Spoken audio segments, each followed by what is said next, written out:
Okay, so I'm not going to apologize for beating another NFL club. I'm just not going to do it. So big ups to the Bucs. Good job today. You did what you had to do to win, and you can always go watch film and correct your mistakes and get better. Right. Now, what they're going to do in the linebacker situation, I don't know if they got somebody on the practice squad that they can move up. What they're going to do about the middle. Darius Till, I like him, but I think he's more suited for the outside. I don't know if he has the natural size to be in the middle.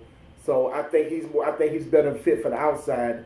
And then since he got hurt, our rookie linebacker from Wisconsin, he got hurt, so I don't know how serious that is. Again, they probably have to maybe give Nigel Harris a call and get him back. And again, I'm worried about Kendall Beckwith because I thought he would be back by now, but he's like the perfect person for the middle, and we can get him back. All right, so I'm going to read these, and then you can go on to the next segment. Okay, yo, Vernon, that's real, coach. What's up, baby? How you doing, boy? Brandon Gilbert Webb. You know it. Alexander Okeke.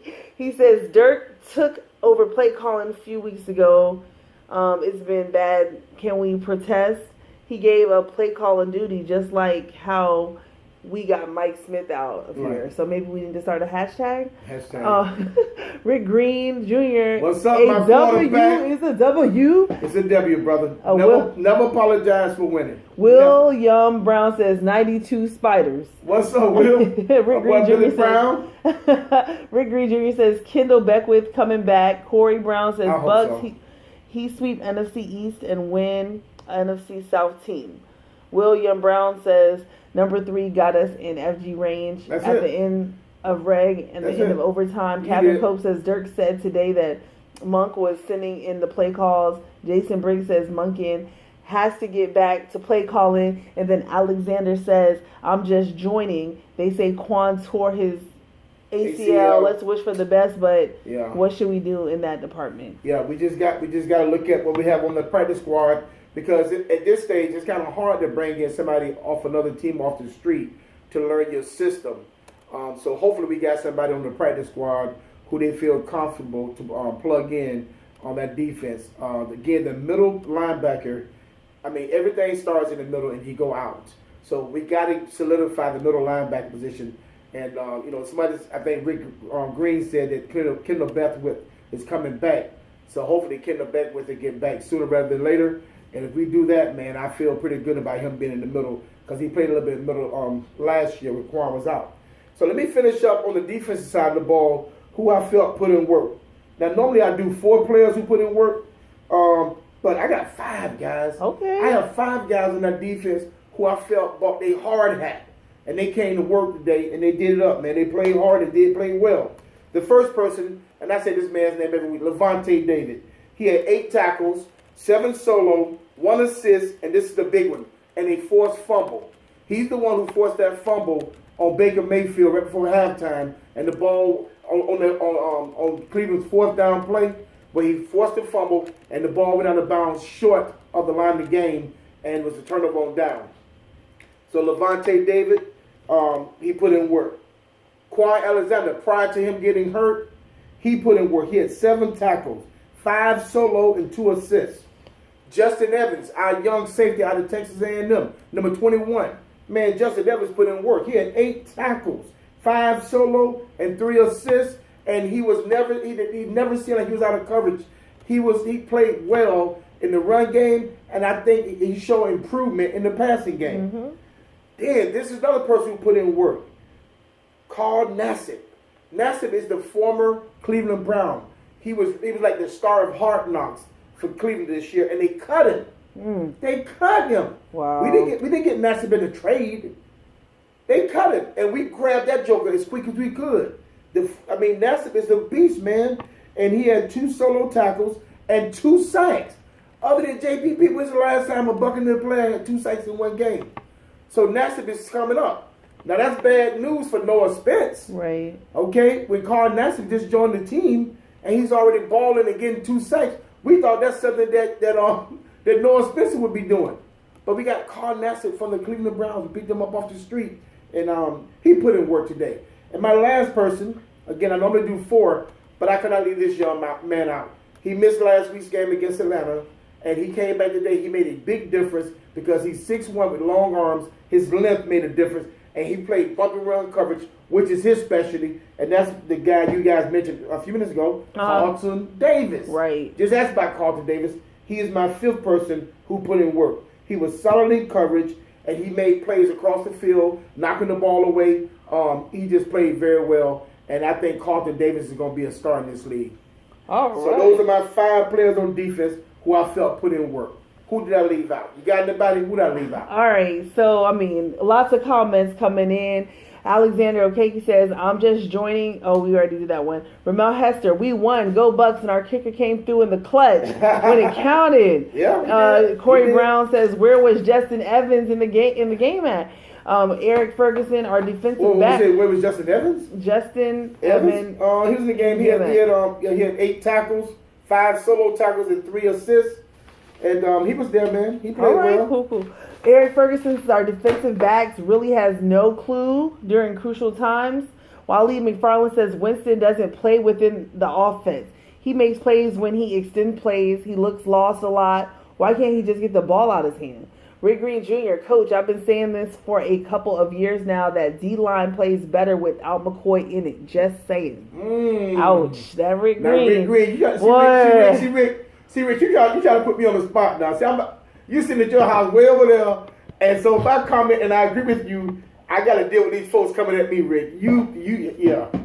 All right, Waleed. Well, let me say this about that. Sometimes when you take sport, your leader away, other players know they got to step up.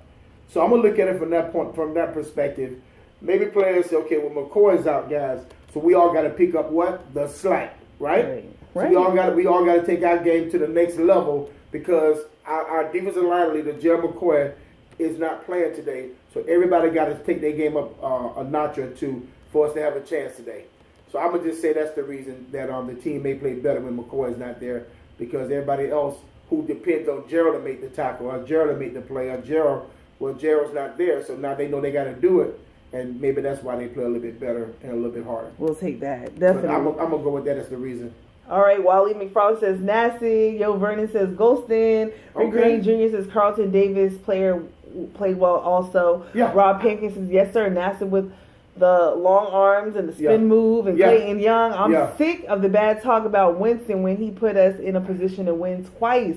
Well, Clayton Young says that. Yo Vernon says, I approve Rick's comment. Okay. Clayton Young says 800 yards in 2 games. And Deshaun Tisdale says, even though I don't think Carlton Davis did as good as he could have, he did good as a rookie. He is close and will get better. Right. You got to realize Carlton Davis, he missed a few games. So remember, he's just a rookie, so he's only played in like 4 NFL games. So the more he understands the game, the speed of the game, and then at some point his natural athletic ability as a player is going to actually come through. But I think Carlton Davis is going to be a fine player. And guys, we're not trying to throw Jameis under the bus, but we cannot ignore the fact of the interceptions. We cannot ignore the fact that he took a bad sack in overtime. It took us, at that point it was out of field goal range. Jameis was able to connect with Deshaun to get us an opportunity for the 59-yarder. But he took a bad sack, and I listened to Dirk Cutter's interview after the game, and that's one of the things that he kind of said. Jameis cannot take that sack in that situation. He has to get rid of the ball. So it's not just me saying that; it's also his head coach Dirk Cutter. Mm-hmm. So he should know better. So a couple more comments, and then your next segment. Grades after this. All right, grades after this. Let me change my comments. Okay, Rick Green Jr. What slack? He has 50 sacks in 10 years. That's average. It certainly isn't the highest paid player on your team.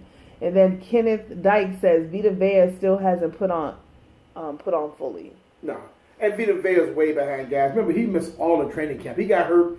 He got hurt the first day in pass of training camp. The first day in pass. Gosh. So he missed. He hasn't played a whole football game since the bowl game when he was back in college at Washington. And so when he played his first game against the Bears, that was his first game since the bowl game. Okay? And remember now, he had a hurt calf. So how much cardio was he able to do with a hurt calf? So he probably didn't do a lot of working out. So Vita Vea has to kind of play himself in his shape. And game shape is really different from just being on the side riding a bicycle, that kind of stuff. So, I saw Vita Vea. I saw him hustling down the field. I saw him getting some push. So I saw glimpses of what the Bucs hope he will become. So I'm not gonna really get on Vita Vea too much because this is his third NFL game. Bears, Atlanta. Yeah, so this is his third NFL game. So let's give him a little time to see, once he get in shape and the game slows down a little bit to him. And I think we'll see what we got in our first round pick out of Washington, Vita Vea. All right, let's go. It's time to give out grades, guys. This is probably my favorite part of the show. Time to give out grades, sponsored by Tampa 2 Security. Yo. No event too big, no event too small. That's Tampa right. 2 Security, we got you covered. We got you covered. And that email address is got you covered 813@gmail.com. That's got you covered 813@gmail.com. No event too big, no event too small. Tampa 2 Security, we got you covered. All right. All right, here we go. Head coach Dirk Cutter. Time to give out grades. What do you think, Georgie? Dirk Cutter, C. My wife knows me. I gave Dirk Cutter a C. I thought he showed some confidence in his offense when he went for it on fourth down. And then his decision to kick the field goal, I listened to his post-game show, and I really agree with his line of thinking. He said, well, if we punt the ball back to the Cleveland Browns, then all we can hope for is a tie because it would be not be enough time for us to get the ball back to do anything with it. So we punt it back. Either Cleveland's going to win it or they're going to stop them. But the best we can hope for at that point is just a tie. And he said, or we can try the long field goal and just go for the win. So we decided to go the long field goal and go for the win. And so I thought that was big. What you got, Georgie? All right, Rob Pancake says Coach Bell, A+. Nick St. Martin Ansick, Cowboys lose. All right. Rick Green Jr., A. He's fired. Coach Smith. So that, I gave him an F. All right. I gave him an F. Todd Monken, our offensive coordinator. What you gave him, Georgie? We'll give him a C. I gave Monken a B. A B. We had 456 yards of offense today. We showed some creativity by giving Deshaun Jackson the reverse that he ended up running a touchdown on. So I gave Todd Monken a B today. Jameis Winston. Oh boy, here we go. A C. I gave Jameis a C. Okay. I know last week I gave Jameis a C, and I had people saying, "Well, are you all your mind? You lost your mind." Jameis was balling and blah blah blah. Yeah, Jameis was balling, but Jameis still is making mistakes. Lots. We cannot turn the ball over twice. Jameis, two more interceptions. We cannot take a sack in that situation. You got to understand situational football. Mm-hmm. In that situation, the last thing you can do is take a quarterback sack. You're already in field goal range. All you need is a field goal to win the game. So the worst case scenario, you roll out and just throw the ball to the darn stands. But you cannot stand there and just take a sack. And he took a sack. So I gave him a C. I cannot ignore his 342 yards of passing, his rushing skills. He ran the ball and picked up a lot of first downs today with his legs. I can't ignore that. So I think C is a fair grade for Jameis today. Okay, so Leslie Pearsall Can. I think that might be a first time listener there. All right, thank you for chiming in. I really appreciate it. He's listening from Cambridge, Ontario. Whoa! Okay. Canada, man. What's up, man? Thank you, brother. I appreciate it, man. We do this every Sunday, 7 o'clock. So make sure you check me out. Buc Talk with Coach Bell show. So Nick St. Martin Ansick says, what? Man, he was balling with Fitz in there. He scored a touchdown. Yo Vernon says, quarterback got killed today. John Irwin says, no, that Joker Todd gets a C. Monkey get a C. Michael okay. Bing, you're too kind with your OC grade. Rod Johnson says Quan going out changed the defense in the second half. We're going to talk about defense in a few minutes. Okay. Rick Green Jr. says C+, 50 yards rushing and a touchdown. Right. He could have gotten beaten up a lot worse. But he was able to use his legs to make plays to keep drives alive. So I got to give Jameis something for that. All right. Well, then, okay, go ahead. All right. Offensive line, C. 2-minute penalties. We gave up 4 sacks on O-line. But I cannot ignore 456 yards of offense. I can't ignore it. The running game, I gave the running game a D, Georgie. Really? The running game got a D. Wow. Jameis was our leading rusher with 55 yards. Peyton Barber had 30 yards rushing. Ronald Jones had 13 yards rushing. So, yeah, Jameis, our quarterback, was our leading rusher with 55 yards. I cannot do anything better for the running game than a D today. The running game was poor. That's why Jameis had to drop back and throw the ball 52 times today because he had no running game. He was a leading rusher with 55 yards. Wow. And that's bad when your quarterback's your leading rusher. Passing game, I gave the passing game a B plus. 342 yards. We had no receiving TDs today. We had some drops, especially the big drop by O.J. Howard, which would have extended the drive on third down. That one hurt. That drop by O.J. Howard hurt. And then the inability for Jameis to hook up with Deshaun Jackson is frustrating, guys. It's frustrating as a fan to watch that they cannot connect. You know, Deshaun Jackson looking this way, the ball's over there. Deshaun Jackson is running, the ball is thrown out of bounds. And it was so great to see Fitz and Deshaun hook up. And I was hoping that Jameis would come in and keep it going. But right now, guys, the connection of Jameis to Deshaun Jackson just isn't happening. But I will give the passing game a B. All right, so people were still like just giving out grades. I'm sorry. It's okay. Kenneth Dyke says Winston C a little aggressive and a lot of misfires. Eric Ferguson C is fair before Winston. Jim Sutton says, why did Deshaun Jackson touch the ball twice in the whole game? Thank you. Big Jim Sutton, Dayton, Ohio. What's up, Ohio? O-H? O-H. O-H. I-O. I-O. I'm trying to get O-H? I-O. Chris Evans, what about getting the running game going? Yo Vernon says, Ole. Okay, Ole. Yeah. Kenneth Faison says, but Big Cuz Bell is the O-line responsible for Winston sacks. The O-line, Oh, sorry. it goes hand in hand. Is the O-line responsible because they allow the pocket to collapse around him? Or is Winston holding the ball too long? Right. I would have to study each sack and see what happened. I have to go back and watch the game and study all 4 sacks that Cleveland had to kind of see, was that Winston holding the ball? Was that a coverage sack? Or was that the O-line allowing the pocket to collapse around Winston? So I don't know. You know, half full, half empty. Yeah. Chicken or the egg, whatever. I don't know. All right, so Ryan Taylor says, Coach, sorry too, is a wash. Deborah Oliver, Winston can only good as the line defending him. Jim Sutton, he's only as good as the offensive line in front of him. Absolutely, I agree. Jim Sutton says Ohio. Nick says because Jameis can't hit him. Hunter Sim says down. Why can't Jameis hit him? I don't know. Why? They said he was overthrowing him. Nick St. Martin Ansik says Fitz has no problem at all. Right. Ryan Taylor says put Fitz back in. Edward Moore, you skipped my comment. Oh, I'm sorry. I'll look for it. I don't know. I gotta find it later. Oh, okay. I'll raise my hand when I find it. Okay. Rod Johnson, think we may have trouble against 3-4 defenses. Yo, Vernon, do you think Fitz should be playing? No. Michael Bing, 76 is bad. LT, I don't see why he is on the team. Cody Hicks says no, Fitz should not be playing. Eric Ferguson says, why is that Ricky Jones not in the running game? Jackson and Winston need to become a factor. They have to. If we can't get that going, we have nothing to get our other receivers open if that's not a threat. Right. Well, 76 is not going anywhere. That's Donovan Smith. That's our starting left tackle out of Penn State. Donovan Smith is our left tackle, guys. I don't think he's going anywhere. I really don't think Donovan's going anywhere.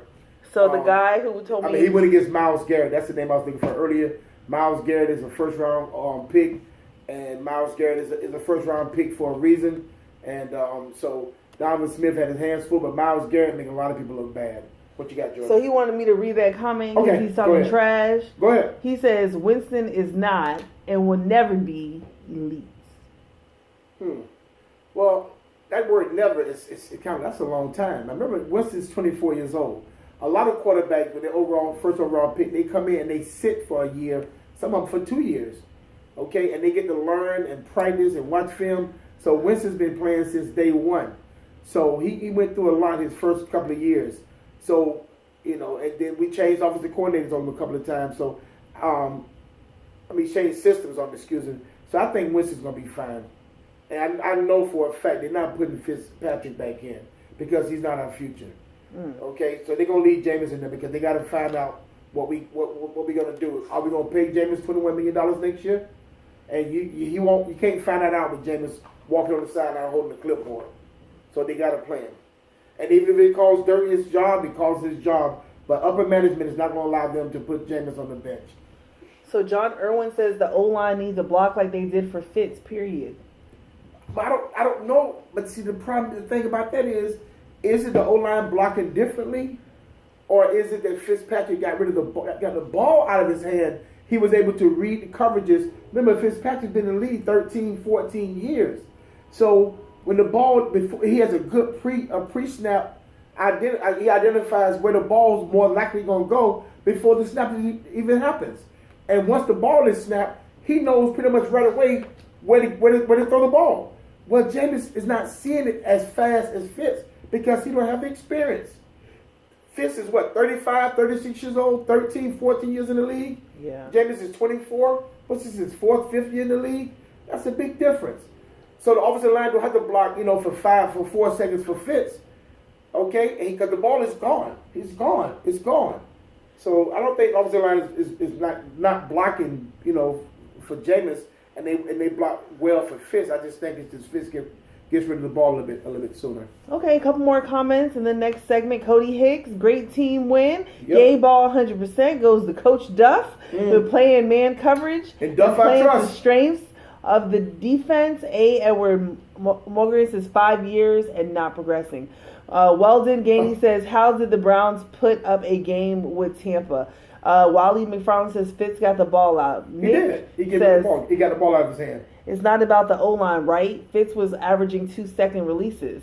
Cody Hicks says, what dude Winston has progressed every year? Oh, what dude Winston has progressed every year? He has, and I try to put the stats and have those for next Sunday. Okay. Showing his progression from his rookie year to where he is now. Do you think that I know he's progressing his quarterback rating every single year. Go ahead. Rod Johnson says hit right on the Fitz and Jameis comment. Jim Sutton says, do you think Jameis Winston used his feet too much? I would hate to say he used it too much because a lot of times he runs on third down to extend drives. It's third down and 3 and nobody's open. Instead of holding the ball, he just runs for the first. I would like to see Jameis get down and not take so many hits. Like the hit he took, I think it was up in Atlanta last week. I don't want to see my quarterback get hit like that. I would much rather see him just get the first down, slide, get out of bounds, and that kind of stuff. But no, I don't think he runs too much. I think he runs maybe because he's not sure that the guy's open. And again, most of the time he runs is on third down to extend drives. All right, let me go to the defense side of the ball. Here we go. Giving out grades for the defense. Okay. First on the list is the new defensive coordinator, Mark Duffner. I call him Duff. In Duff, I trust. I gave Duffner a B. His first game as the Bucs defensive coordinator, the Bucs defense guys only gave up 305 yards of total offense to the Cleveland Browns. The Bucs was giving that up on the running game. So the offenses was averaging almost 500 yards of offense against the Bucs. They only had 300 yards of offense. That includes overtime, guys. Okay? And Duffner said that he's going to be more aggressive. He's going to simplify things so that guys can play fast and play smart. And he did exactly what he said he would do. So I respect that. So I gave Mark Duffner a B. Jason Pierre-Paul. Since Gerald McCoy is not in the lineup, I replaced Gerald McCoy for the grades with JPP. I think Jason Pierre-Paul, I gave him a B. A solid B. Was it an A? Did he have a great game? Did he totally dominate? Was he disruptive at times? He had 3 solo tackles and a sack. Okay? So JPP played hard, and I thought he was disruptive at times. Okay? So I gave JPP a B. The defensive line in general, I gave them a B. What? Why would this is why I gave the defensive line a B. The Bucs had 4 sacks today. 4. All right? 2 of them came by Ryan Nassib, defensive end. 1 came by Will Golson, a defensive end / defensive tackle. Okay? And 1 came from JPP, defensive end. So the defensive line got 3 of the 4 sacks today. With the fourth sack coming from my main man, Darius Taylor, he got the other sack. But 3 of the 4 sacks came from the defensive line today, so I gave the defensive line a B. Now, stopping the run today, oh boy, stopping the run, I gave the Bucs defense, not just defensive line, but the defense as a whole, defensive line linebacker, I gave them a D for that. The D, but this is why. Cleveland they ran the ball 23 times today for 119 yards. That is 5.17 yards per carry. Right. Over 5 yards a carry today, Cleveland, when they ran the ball. Defending the pass, I gave the Bucs a C. Okay? Yeah, we gave up some yardage here and there, and Jarvis Landry was killing us. But at the end of the day, they only had 186 yards passing today. Baker Mayfield finished with 186 yards passing, 2 touchdowns. Okay? But I thought the defense was playing better. I did not see guys running wide open like we did the Chicago game. I saw defensive backs challenging on the plays, and so I was okay with that. We'll come back with the kicker's grade. What you got? Okay, so John L. Stevens says Duff did a great job for the first game. Duff gets an A. Looks like a totally different D. Okay. Rick Green Jr. says A. 5 sacks and 300 yards of offense, and on top of that, these DBs and 3 quarterbacks without your Mike linebacker. Right. Nick says, I promise you Jackson does not like Jameis at QB. Duff gets a B+. If he had Quan, GMC, and Curry, I believe we would have crushed the Browns. Yeah, we had Vinny Curry out, Quan out. Yeah, all that. Yeah, 3 starters out. Jim Sutton says, good job on the defense. Good grade, coach. Rick Green Jr. says, half of those yards were on 7 carries, coach. And then, back to you. Right. That's the last comment. Okay, here's a big one. My grade for our kicker. What grade? Chandler Canizaro. Uh-huh. I gave Chandler Canizaro. Man, it's gonna cause some problems. I gave him a C-. What? I gave him a C- there. I did. I could not give him an A or a B because he missed the extra point. He missed the 40-yard field goal. They would have won the game in regulation. Well, I'm going to give him an A. Another missed extra point. He missed one last week against the Falcons. He missed another one today. No excuses. Good snap. Good hold. I watched the whole thing in slow motion. Nobody penetrated up the middle. Just missed it. The 40-yard field goal to win the game. Missed it. He was good on kickoffs once again. He's strong at kicking the ball off. He did come back and kick a 59-yard field goal to win the game. So I cannot give him a D or an F because at the end of the day, we won the game today off of his right foot. He made the game-winning field goal in overtime to win it. And so for that, I could not give him a D or F. I'm giving him a C.